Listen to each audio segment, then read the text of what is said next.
So, I'm going to start with a statement. I'm going to start with a statement that is, the world is made of stories. I mean, of course, the world is made of things as well, but mostly, I would say most significantly, the world is held together by stories. You know, as Orthodox Christians, we believe that we can encounter God anywhere and in everything. That in the language of St. Gregory of Palamas, the uncreated divine energies are hiding behind phenomena. We believe in the wonderful frame given to us by St. John the Theologian and expanded by St. Maximus, that the logos of things, everything in the world that's created has a hidden purpose, has a hidden logos. And all things are connected and they're united by their logos to each other and ultimately to the divine logos in love. When we hear such phrases, I mean, the first times I started to hear this type of language, I have to admit that it was easy for it to sound like kind of esoteric mumbo jumbo, you know? It has that strange sound. Here's my first thought. And I can understand that, you know. And sometimes it looks like something so obscure that we have to just make that leap of faith to believe it. But really beyond the technical wording, this way of seeing the world is simply how the world presents itself to us. In fact, these truths about logos, about divine energies, are so close to us that they permeate all our experiences. And it does begin with faith, and not just faith as this mental belief in something, but I would say faith as a commitment to the invisible. And this faith will help us experience how the invisible not only transcends the visible, but it also is the thing that holds the visible world together. So how in the world can the invisible hold the visible together? It can actually be quite simple. And stories are one of the most immediate examples in our daily experience of how the invisible holds the visible together. A story is a series of facts chosen among an indefinite amount of possible facts. Now, these facts are characters, they're places, they're objects that all interact in a string of events threaded together in a pattern of meaning. And the pattern of a story is the invisible part of a story. See, a pattern can't be found in the individual elements of a story, or even the accumulated elements of a story. But it appears as the reason why those things are brought together. And the pattern isn't arbitrary, it imposes itself on us, to our intuition, by how much it is meaningful to us. We know something is a story because it awakens our humanity, because it captures our attention. So like imagine a series of events, okay? Let's say this happened this morning. So this morning I got up, I put on one sock, and then I scratched my nose. I breathed 3 times, and my heart beat about 20 times. Then I put on the other sock.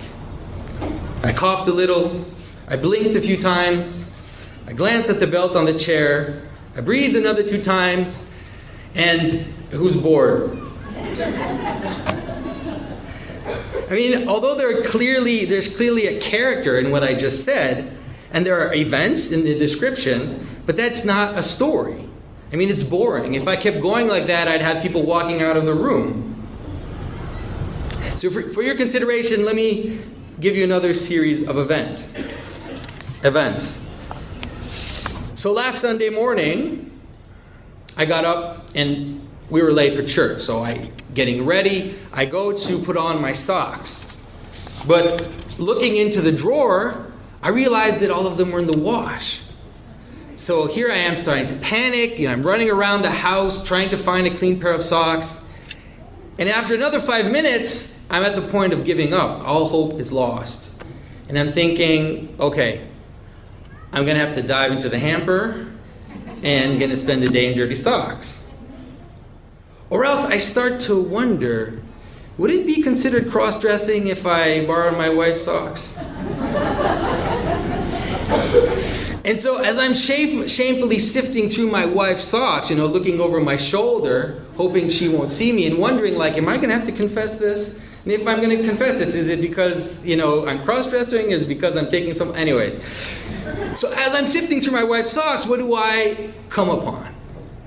A pair of my own socks that were right there, put there by some mischievous elf, some minor miracle. That's more of a story. Of course we could say that it's a trivial story. It's a very localized story that could only be understood by modern people. And that's true. But the pattern of the story, the invisible structure which makes one see that it is actually a story and not just a random accumulation of facts, well, that pattern is something that is truly universal. It's something which is written in human consciousness. I would say that it's actually a mode of human consciousness. Now, in the little story of socks I just told you, one sees the loss of something important. Socks in this case.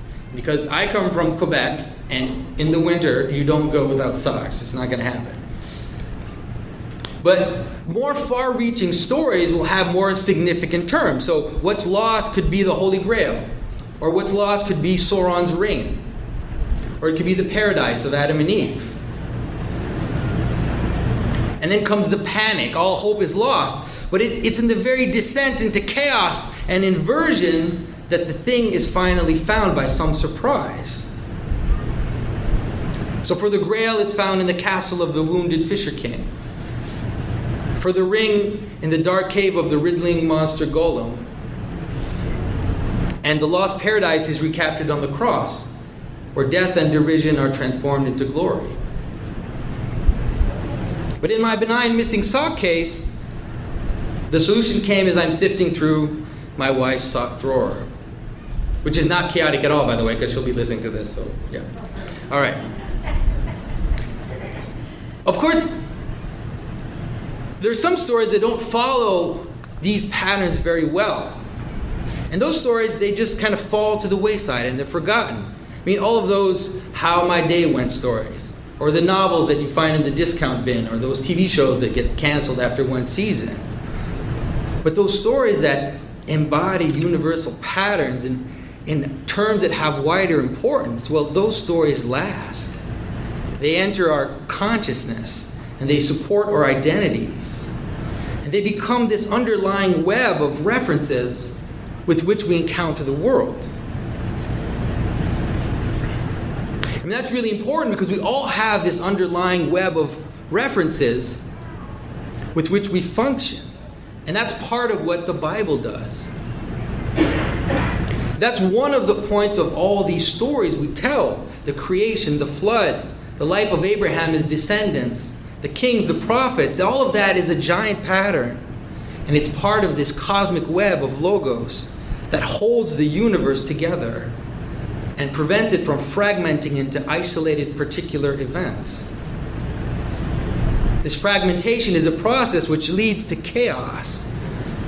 And even the reduction of these particularities into statistical possibility. Just look at where particle physics have brought us as they cut up the world into smaller and smaller discrete points. We need to guard our stories. Because the chaos that's described in Genesis, when it says, "In the beginning God created heaven and earth, and the earth was empty and void," that primordial chaos which precedes the light and sound of Logos, that still lingers. It hasn't gone anywhere. It still lingers as this bottomless ambiguity under and around the ordered world, under the pattern that stories give us. This chaos is held at bay by the edifice that Logos establishes to hold creation together.